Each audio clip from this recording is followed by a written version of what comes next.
Hello everyone, welcome back to Shan உலகம். இந்த month ஃபுல்லாகவே டச்வுட் நல்லாவே பிஸ்னஸ் போச்சுன்னு தான் சொல்வேன். நான் நல்லா பிஸியாக இருந்தேன்னு சொல்லலாம். லாஸ்ட் 3 டேஸாக நல்லாவே பிஸியாக இருந்தேன். ஏன்னா இன்றைக்கி வந்துட்டு நமக்கு ஒரு 2 கேக் ஆர்டர் இருக்குது. ஒரு 5 kg அண்ட் ஒரு 1 kilo. ரெண்டுமே கொஞ்சம் சேலஞ்சிங்கான கேக் ஆர்டர்ஸ் தான். ஒரு ஆஃப்டர் 2 monthsக்கு அப்புறமா எனக்கு கேக் ஆர்டர்ஸ் வந்திருக்கு. ஸோ இந்த பேஸ் எல்லாத்தையுமே நேற்றுக்கே ரெடி பண்ணி வச்சுட்டேன், ஃப்ரிட்ஜில் வச்சுருந்தேன். ஸோ இதை தான் நான் இப்போ வந்துட்டு ஸ்டாக்கிங் பண்ணிவிட்டு அதை நான் வந்துட்டு ரெடி பண்ணி உள்ளே வைக்க போகிறேன். ஸோ அதுதான் நான் உங்களுக்கு இந்த வீடியோவில் காமிச்சிருக்கேன். ஆல்ரெடி பட்டர் க்ரீம் இது எல்லாமே வந்து ரெடி பண்ணி வச்சுட்டேன், சுகர் ஷெரீப். ஸோ அந்த 1 kg கேக்கு வந்துட்டு ஆல்ரெடி நான் பண்ணிவிட்டேன். அதை நான் வந்துட்டு ஃப்ரிட்ஜுக்குள்ளே வச்சுருக்கேன். பட் அது மேலே வந்து நம்ம நிறைய இந்த டெக்கரேஷன்ஸ்லாம் பண்ணணும். அதுவும் வந்துட்டு ஒரு சேலஞ்சிங்கான கேக் தான். ஏன்னா இது வந்துட்டு ஃபுல் அண்ட் ஃபுல் விப்பிங் க்ரீமில் நம்ம வந்துட்டு ஃபாண்டன்ட் எல்லாமே கொடுத்து பண்ணணும். ஸோ பயங்கர ஒரு டஃப்பான இதுதான் இருக்கும்னு நினச்சேன். பட் தேங்க்ஃபுல்லி நல்லா வந்திருக்கு. ஜென்ரலாகவே ஃபாண்டன்ட் கேக்குனாலே அது வந்துட்டு பட்டர் க்ரீமில் வச்சா தான் நல்லா ஸ்டெடியாக இருக்கும். பட் இவங்க வந்துட்டு எனக்கு ஃபாண்டன்ட் வேண்டாம், பட்டர் க்ரீமும் வேண்டாம், எனக்கு வந்துட்டு விப்பிங் க்ரீம் தான் வேணும். ஏன்னா ஆல்ரெடி நான் அவங்களுக்கு ஒரு கேக்கு கொடுத்துருந்தேன், அதுதான் ரொம்ப நல்லா இருந்தது, எனக்கு அதே இதில் பண்ணி கொடுங்கன்னாங்க. ஸோ ஐ ட்ரை மை பெஸ்ட்டுன்னு தான் நான் சொல்லி அவங்கக்கிட்ட வந்துட்டு இந்த ஆர்டர் நான் வந்துட்டு வாங்கியிருக்கேன். சரி பார்க்கலாம் அது எப்படி போகுதுன்னு. இப்போ வரைக்கும் ஓகே, நல்லா போயிட்டுருக்கு. இதுக்கப்புறமா எப்படி போச்சுன்றது தான் வந்துட்டு நீங்கள் இந்த வீடியோவில் பார்க்க போகிறீங்க. ஸோ அதுக்கு முன்னாடி இதை நான் வந்துட்டு க்ரம் கோட் பண்ணிவிட்டு ரெடி பண்ணி வச்சா தான் அந்த கேக்கை நான் வந்துட்டு பண்ண முடியும். ஏன்னா அந்த 1 kg கேக் வந்துட்டு இன்றைக்கி ஈவினிங் எனக்கு வந்துட்டு டெலிவரி கொடுக்கணும். ஏன்னா இன்றைக்கி தான் பர்த்டே. இந்த கேக்கு நம்ம நாளைக்கு கொடுத்தா போதும். டைம் இருக்குது, பட் ஸ்டில் நிறைய ஒர்க் இருக்குது. ஏன்னா நான் மட்டும்தான் பண்ணுறேன், அதனால் வந்துட்டு எல்லாத்தையுமே வந்துட்டு 1 by 1 பண்ணணும். அது மட்டும் இல்லை, நைஜீரியன்ஸ் வந்துட்டு ரொம்ப டால் கேக்கு தான் வந்துட்டு அவங்க லைக் பண்ணுவாங்க. அந்த ஸ்பாஞ்ச் கூட பார்த்திங்கன்னா நல்லா பெருசாக இருக்கணும். நமக்கு அந்த மாதிரி கிடையாது. நமக்கு வந்துட்டு அதை கட் பண்ணிவிட்டு அதை லைட்டாக ஒரு சாஃப்ட் இருந்தால் நமக்கு பிடிக்கும். பட் இவங்களுக்கு வந்து அந்த மாதிரி கிடையாது. கேக்கு வந்து நல்லா ஹார்டாக ஆக்கிற மாதிரியா இருக்கணும். அது ஏன் எப்படின்றது எனக்கு தெரியல. அதனால் வந்துட்டு இந்த கேக்கை நான் வந்துட்டு கட் பண்ண போகிறது கிடையாது. அப்படியே 1 கிலோவுக்கு எவ்வளோ இருக்கோ அதை அப்படியே நம்ம வந்துட்டு வச்சு ஸ்டார்ட் பண்ண போகிறோம். ஸோ இந்த மாதிரி 1 2 3 4 5 அப்படி வந்து நான் வந்துட்டு மேலே சுகர் சிரப் போட்டுட்டு பட்டர் க்ரீம் போட்டு அப்ளை பண்ணி ரெடி பண்ணி உள்ளே வைக்க போகிறேன்.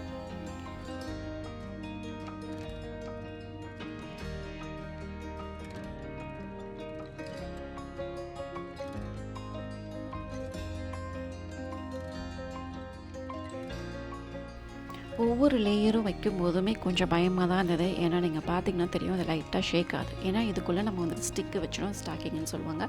அதை வச்சா தான் அது வந்து ஷேக் ஆகாமல் இருக்கும். கேக்கு வந்து நம்ம பண்ணுறதுக்கு கரெக்டாக இருக்கும்.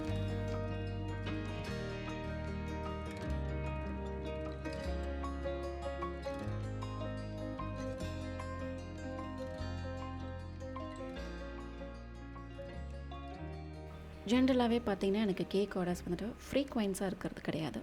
மந்த்லி ஒன்ஸ் இல்லைனா 2 months ஒன்ஸ் ஒரு கேக்கு அந்த மாதிரி தான் வரும். எனக்கு தெரிஞ்ச வரைக்கும் என் ஃப்ரெண்ட்ஸ் எல்லாருமே, எனக்கு தெரிஞ்சவங்க எல்லாருமே வந்துட்டு என்கிட்ட கேக் ஆர்டர் பண்ணிட்டாங்க. ஸோ இதுக்கு மேலே என்ன அக்கேஷன்ஸ் வரும்னு எனக்கு தெரியல, வருமானதும் தெரியல. So let's see, let's hope for the best.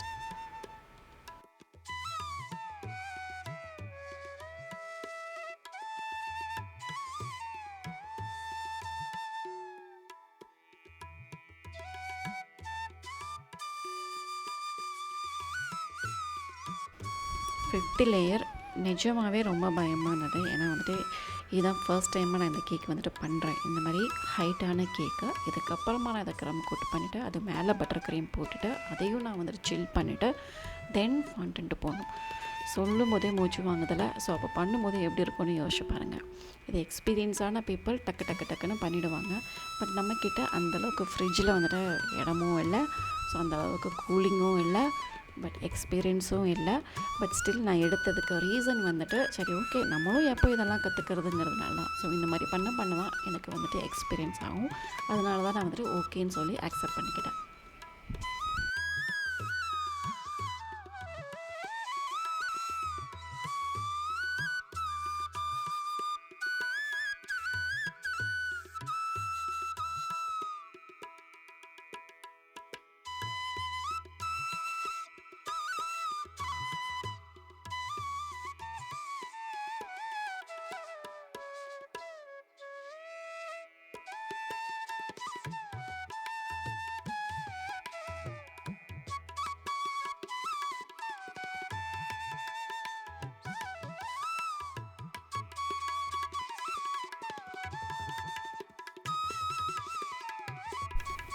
Finally எல்லாத்தையும் முடிச்சுட்டு இதில் நம்ம இப்போ வந்துட்டு இந்த மாதிரி ஸ்டிக்கு வச்சு ஸ்டாக்கிங் பண்ணிட்டோன்னா அப்படியே ஸ்டெடியாக நிற்கும்.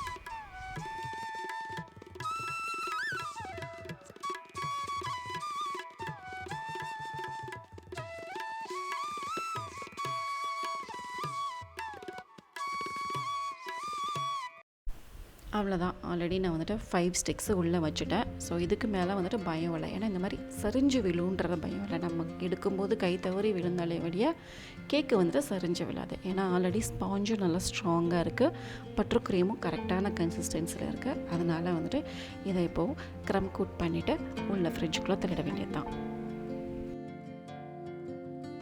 இது எப்போவுமே பண்ணும்போது இல்லை, நமக்கு வீட்டில் வந்துட்டு சிமெண்ட்டு போட்டு பூசுவாங்கள்ல பட்டி பார்க்குறது, அதே தான், அந்த கான்செப்டே தான். அதை நம்ம வந்துட்டு கேக்கில் பண்ணுறோம். பட் இந்த க்ரம் கோட்டுங்கிறது வெரி வெரி மஸ்ட்டு. இது வந்து நம்ம உள்ள ஒரு 1 ஹவர்லேருந்து 1 ஹவர் to 2 ஹவர்ஸ் வரைக்கும் நல்லா நம்ம சில் பண்ணிட்டோன்னா அதுக்கப்புறமா மேலே போடுற க்ரீம் வந்துட்டு ரொம்ப ஸ்டேபிளாக நிற்கும்.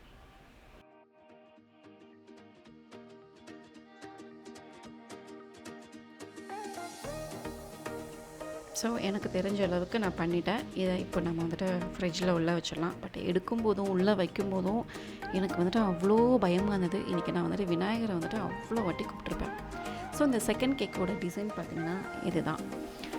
ஸோ மோரார்லெஸ் சேம் அதே மாதிரி இருக்கும்னு நம்புகிறேன். கலர் வந்துட்டு அந்த கலர் நான் அச்சீவ் பண்ணிட்டேன். ஏன்னா விப்பிங் க்ரீமில் கலர் அச்சீவ் பண்ணுறது கொஞ்சம் கஷ்டமான வேலை தான். ஏன்னா அதை வந்துட்டு நம்ம ஃபோல்டு பண்ண அது கொஞ்சம் வாட்டரி ஆகும். பட் ஸ்டில் எப்படியும் அப்ளை பண்ணிட்டேன். அது மட்டும் இல்லாமல் ஒரு பெரிய சேலஞ்ச் என்னென்னா, எனக்கு வந்துட்டு கிச்சன் ரொம்ப சூடாக இருக்குது. கிச்சன் சூடாக இருக்கிறதுனால என்னாச்சுன்னா விப்பிங் க்ரீம் ஆல்ரெடி வந்துட்டு மெல்ட் ஆகும்.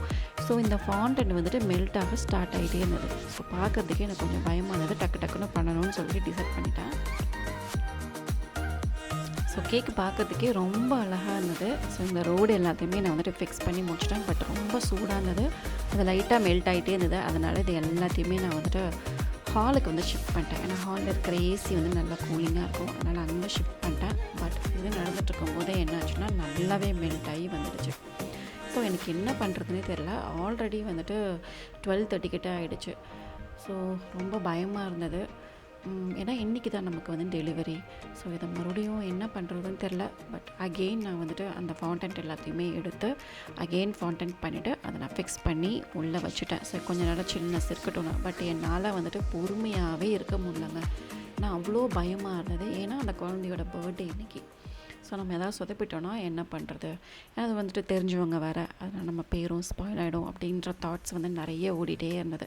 அதனால் ஃப்ரீசருக்குள்ளே வச்சுட்டு நான் வந்துட்டு பண்ணிகிட்டே இருந்தேன். பட் ஃப்ரீசர்லேயும் ஓரளவுக்கு தான் தாங்கும். ஏன்னா வந்துட்டு ஓப்பன் பண்ணியே வச்சுருந்தா அதுலேருந்து நமக்கு வந்துட்டு வாட்டர் எல்லாமே வந்துட்டு வர ஆரம்பிச்சிச்சு. ஸோ இந்த மாதிரி சேலஞ்ச் எல்லாமே நான் வந்துட்டு ஃபேஸ் பண்ணேன். ஸோ அதுக்கப்புறமா இருக்கிற பதட்டத்தில் இன்னொரு மிஸ்டேக்கும் பண்ணேன். நேமை வந்துட்டு போடாமல் விட்டுட்டேன். அதுக்குள்ளே வந்துட்டு நான் காரை வந்துட்டு வச்சுட்டேன்.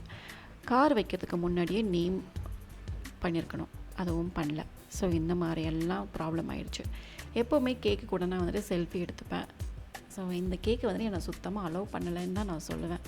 பட் எப்படியோ பண்ணி முடிச்சிட்டேன். பட் கஸ்டமர் வந்துட்டு கொஞ்சம் ஹாப்பியாக இருந்தாங்க. அவங்கக்கிட்ட இருந்து கமெண்ட்டும் வந்துடுச்சு. ஃபைனலி இந்த ஃபாண்டன்ட் கேக்கை நான் வந்துட்டு பண்ணி முடிச்சிட்டேங்க.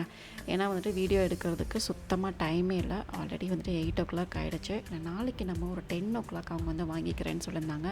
ஸோ இது எல்லாத்தையுமே பண்ணி உள்ளே வச்சாதான் நம்ம காலைல டெலிவரிக்கு ஈஸியாக இருக்கும். ஆல்ரெடி வந்துட்டு செம்ம டயர்டு. லாஸ்ட் 3 to 4 days நல்ல ஒர்க் இருந்தது. பட் எப்படா இந்த கேக்கை முடிப்போம் அப்படின்ற மாதிரி ஆயிடுச்சு. ஸோ எல்லாத்தையும் பண்ணிவிட்டு இப்போ அவங்களோட டிசைன்ஸ் நான் வந்துட்டு உங்களுக்கு காமிக்கிறேன். ஸோ இந்த டிசைன்ஸ் தான். இதோட கட் அவுட்ஸ் எல்லாத்தையுமே நான் வந்துட்டு ரெடி பண்ணி வச்சுட்டேன். ஸோ மிக்கி மவுஸோட தீம் கேக் தான். இது எல்லாத்தையுமே ரெடி பண்ணி வச்சுட்டேன். ஜஸ்ட் இப்போ நம்ம வந்துட்டு பேஸ்டிங் மட்டும் பண்ணணும்.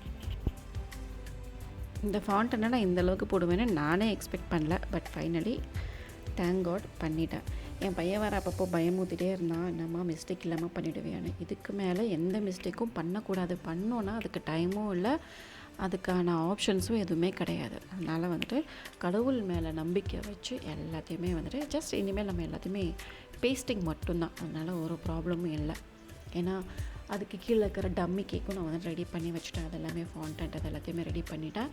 ஸோ இதோட தான் நம்ம வந்துட்டு இப்போ ஜஸ்ட் பேஸ்ட் மட்டும் பண்ணணும்.